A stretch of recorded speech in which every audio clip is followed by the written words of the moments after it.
तर कांदा लावणी पूर्ण झालेली आहे. तुम्ही बघू शकता वाफ्यामध्ये कांदा लावलेला आहे. त्यावेळेस असं कांदा लावलं तर भरपूर माल म्हणजे भरपूर कांदे निघतात. त्यामुळं अशा पद्धतीने लावले, सरी करून नाही गादी वाफे केलेत आणि त्याच्यात लावलेत.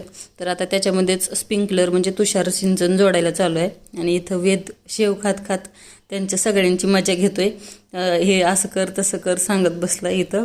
तर मी त्याला घरी येऊन शेव घेऊन गेलेले. ऊन वगैरे सगळं कमी झालेलं, म्हणजे शेतात फेरफटका मारून येऊया, तेवढा टाईमपास पण होतो आणि यावेळेला शेतात जायला खूप छान वाटतंय. तर वेदचा आणि माझा हाच टायमिंग असतो शेतात जाण्याचा. आणि आज पाऊसही नव्हता, त्यामुळं म्हणलं थोडंसं फिरून येऊया.